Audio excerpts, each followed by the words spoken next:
Welcome to the deep dive. You're tuning in because you want to cut through the noise and really understand the forces shaping our world. Absolutely.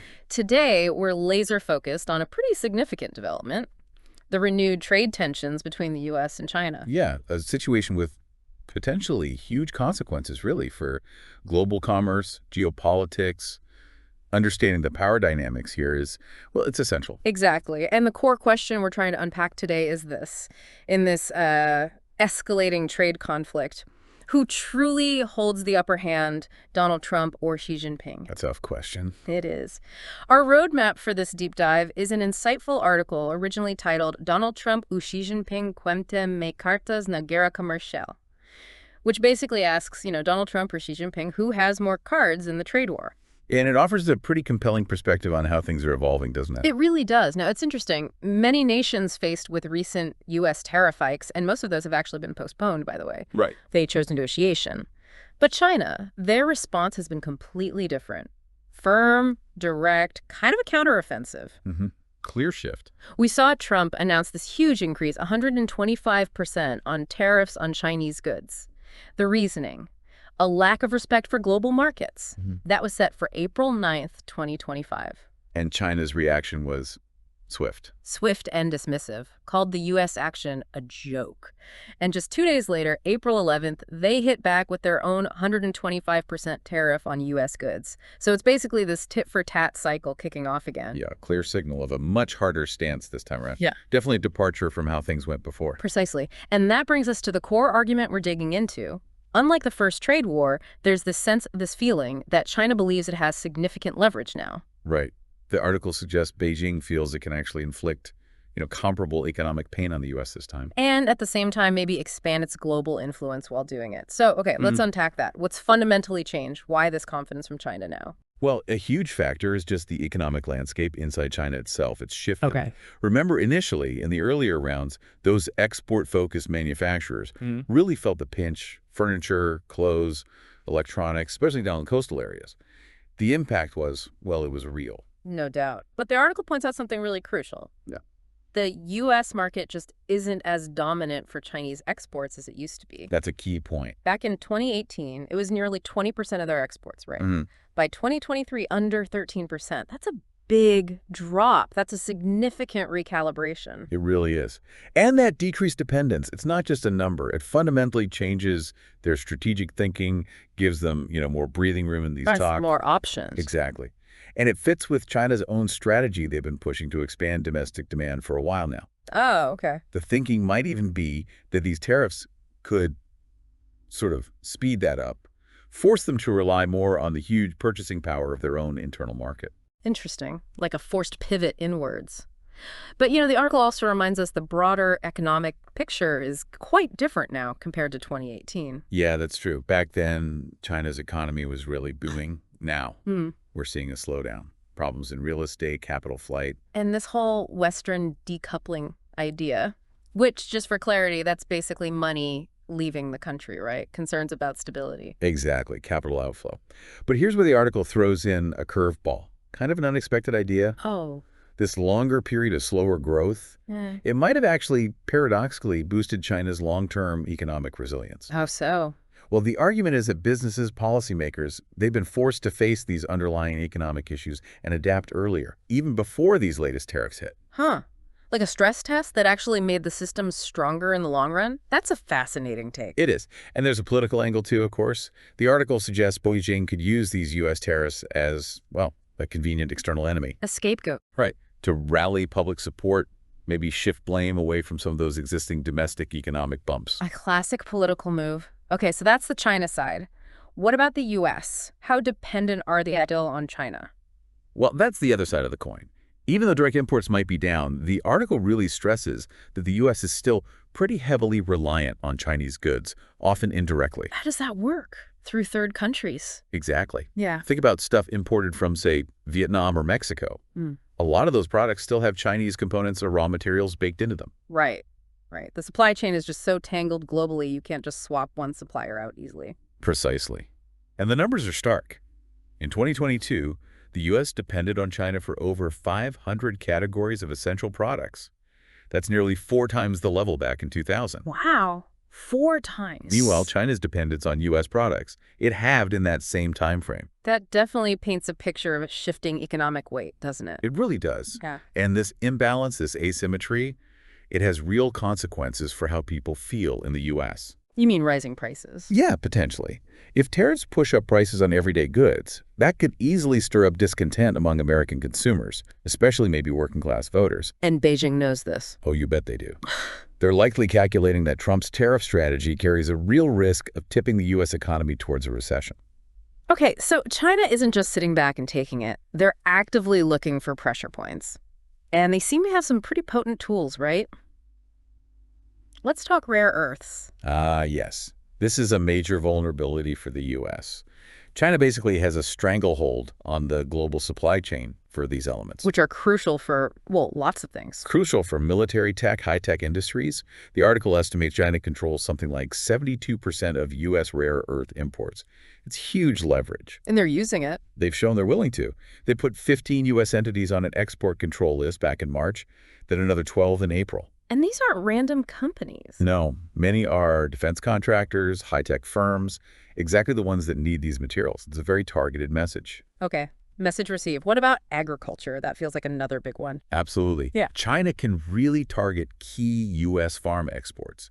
Think poultry, soybeans. Big export sectors, often based in Republican-leaning states. Okay. Politically sensitive. The article says China buys about half of all U.S. soybean exports. Half. Wow. And nearly 10% of U.S. poultry exports. And just like with rare earths, they've already pulled import approvals for 3 major U.S. soybean exporters in March. Ouch. That's a direct hit, economically and maybe politically, too. Definitely. And then you've got the tech sector. We think of U.S. tech giants as dominant, but their links to China run deep. Apple, Tesla. Exactly. Yeah. Companies like that have massive manufacturing in China, rely heavily on the Chinese market for sales. Their supply chains are deeply integrated. So tariffs could really hurt their bottom line. Significantly. And Beijing likely sees that as leverage against the Trump administration. The article even mentions talk of Beijing retaliating through tougher regulations on U.S. firms in China. Putting those companies in a tough spot. Caught between Washington and Beijing. A very difficult spot. Yeah. And the article brings up one specific individual, Elon Musk. Really? How does he fit in? Well, his huge business interests in China, combined with his public clashes in the past with Peter Navarro, the former trade advisor, about tariffs being bad for business. Why, I remember that. Beijing might see that as a potential crack, maybe the way to sow some division within the U.S. approach to trade policy. It's complex. It certainly is, but China's strategy isn't just about hitting back directly, is it? They seem to be looking bigger picture globally. That's a really key insight from the article. Beijing seems to believe that because the U.S. is hitting multiple trading partners with tariffs all at once. Yeah, it's not just China. Right. That creates this maybe generational opportunity for China to challenge the U.S.-led global order. They're playing a bigger game here. Okay, like in East Asia, what's happening there? Well, the geopolitical map could be getting redrawn. Look at the renewed economic talks between China, Japan, and South Korea. That's right. They met after a 5-year gap. Yeah, end of March. And they talked about pushing forward with a 3-way free trade agreement. Which is significant because the U.S. has been trying to pull Japan and South Korea closer as allies against China. Exactly. So from Beijing's view, maybe Trump's policies are accidentally pushing these key U.S. allies closer together and potentially closer to China. Wow. Kind of an own goal, maybe. Yep. What about Southeast Asia? Similar story. Looks like it. Trump's tariffs hit those countries too. Vietnam, Malaysia, Cambodia. Countries the U.S. was also trying to court strategically. Right. So those tariffs could inadvertently nudge them more towards China's orbit. Xi Jinping's visits there in April, talking about deeper cooperation. It fits that pattern. And remember, the tariff rates Trump hit them with before, they were high. Yeah, you mentioned 49% for Cambodia, 46% Vietnam, 24% Malaysia. Those sting. They definitely do.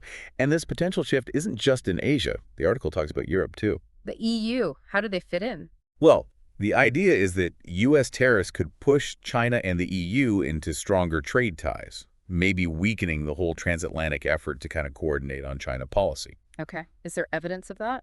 There was that phone call in early April, President of the European Commission and the Chinese premier. The article says they were both criticizing U.S. protectionism, talking up free trade. That's a signal. A shared concern. And the EU announced its own retaliatory tariffs against the U.S. worth over 20 billion euros. Now, the article mentions China raised tariffs to 84% that same day. Slight difference from the 125% mentioned earlier, but the point is both were pushing back simultaneously. Right, a coordinated or at least parallel response. Exactly. Now, the EU put their tariffs on hold because Trump paused his for 90 days, but talks are ongoing between Brussels and Beijing. There's even talk of a summit in China in July. It suggests they see common ground against U.S. trade policy. So the U.S. actions might be creating these unexpected partnerships, or at least alignments. Seems possible. And then there's the U.S. dollar itself. China apparently sees a potential vulnerability there, too. How could tariffs affect the dollar's standing? Well, the thinking is widespread tariffs shake investor confidence in the U.S. economy. Could lead to the dollar weakening. Traditionally, the dollar, U.S. Treasury bonds, they're seen as safe bets in turbulent times. The safe haven assets. Right.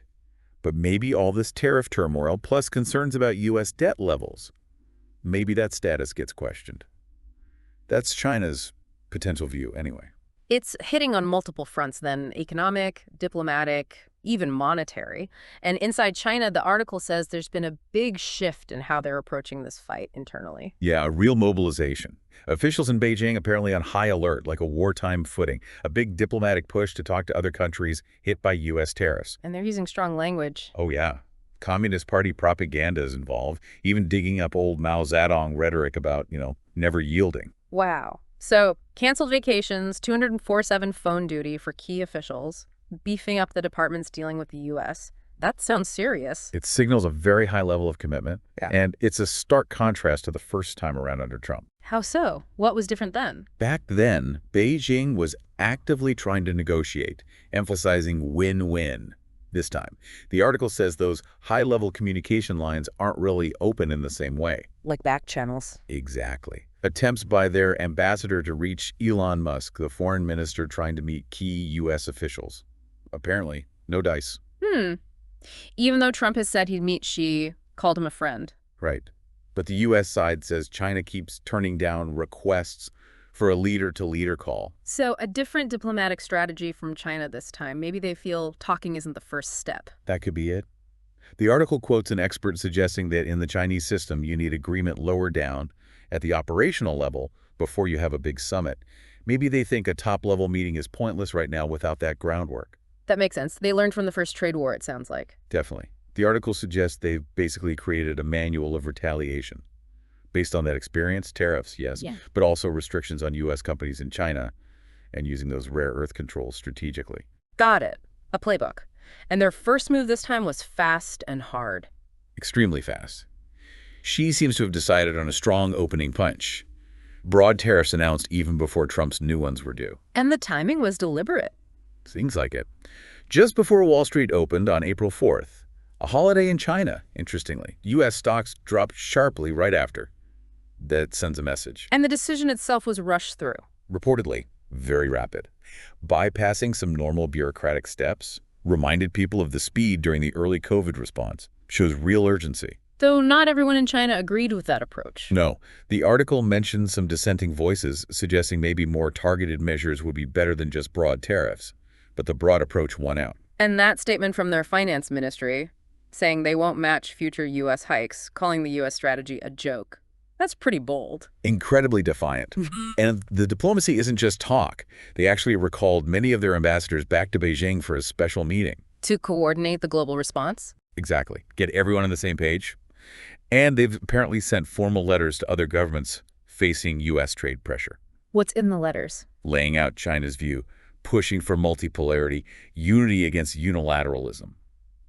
Basically criticizing U.S. policy directly. Trying to build that coalition you mentioned. Right. They even floated a draft G20 statement supporting the multilateral trade system. Although, the article points out that China's outreach doesn't really tackle the complaints other countries have about China's own trade practices. Like overcapacity, subsidies, unfair competition, those issues. Exactly. So it's a complex diplomatic dance. They're criticizing the U.S., but maybe not addressing all the concerns others have about them. It's never simple, is it? And what about the home front? How is China managing things domestically? Huge focus there. Yeah? The article mentions an editorial in the People's Daily being widely shared, basically telling people not to panic. Managing the narrative. Right. And there's this recent push to get households spending more. A shift in language towards domestic consumption being the growth engine, especially with the real estate sector still looking shaky. Moving away from export reliance. Trying to. That quote from Zhao at Fudan University really nails it.